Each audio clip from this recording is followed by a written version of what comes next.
Good morning. I am Carrie, and this is my topic for today, dynamic aging. And I'd like to talk extemporaneously a little bit about my thoughts from my experience with my clients.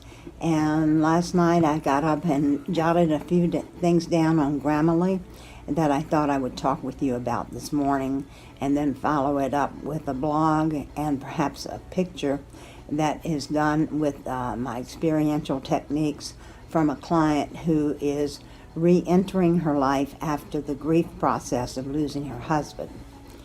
So let me begin by saying that my topic is dynamic aging, and some of the inevitable experiences that my clients have by the time that they reach physical maturity are usually experiences of at least one grief process, the need to assess their financial health, and to be aware that they are still the parent to their adult children. Even though they can't say, go to your room, they can give iMessages to the adult children when they are controlling, and they can give distancing from the adult children who might be controlling. Normally, the people who are aging need a support system, and that support system sometimes can be family, but sometimes it's not family. And at times it's not available to have family members who are compatible as caregivers.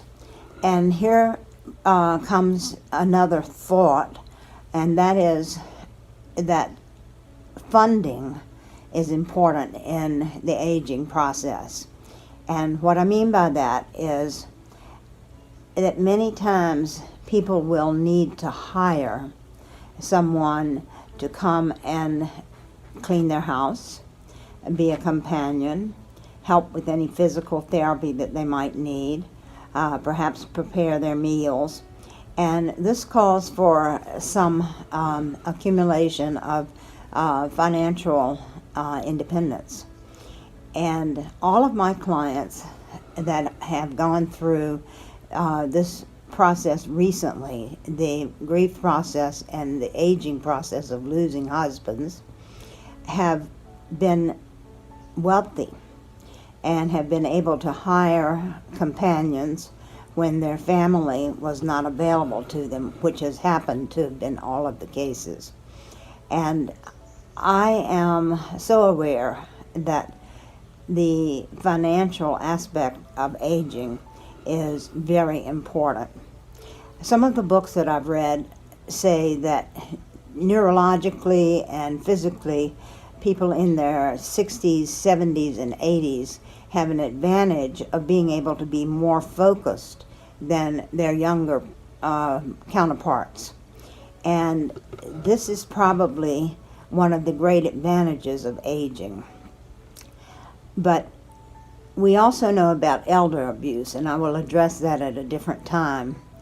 But I want to emphasize that aging involves, dynamic aging involves a spiritual, mental, and physical health. The one thing that comes up for me in all of my work with clients who are aging is they tend to become more interested in their spiritual life. And perhaps this is because they are getting close to a time when the afterlife is important to them. But so many people have talked about their higher consciousness, their relationship with a God of their choice. And it seems like that this aspect of aging has really helped a lot of people to get through the difficulties of aging. I have been aware that the client has brought up themselves, their relationship with their higher power. And I refer to spirituality as a higher power because some people are not talking about God, but they're talking about a higher level of consciousness. Most of the time it involves some type of surrender to that higher level of consciousness or to that spirituality, whatever one's religion might be, and an inviting of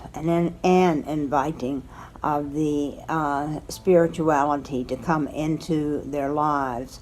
And with that becomes a glow, a rejuvenation, a sense of a new purpose, which is so important in the aging population. Purpose is one of the major assets of a person who is aging. And having a purpose after 65 is not considered usual.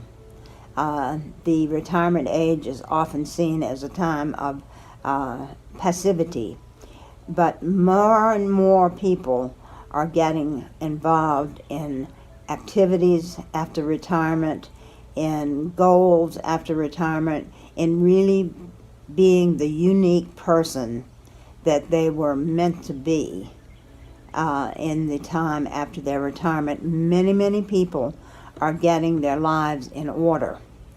It's not unusual to experience a lot of uncluttering of houses and possessions and realigning financial issues, starting to make wills,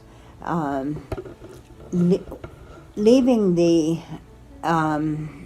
physical situation organized. So let's close now for the moment and go to the next segment of this presentation on dynamic aging with a little bit of a writing.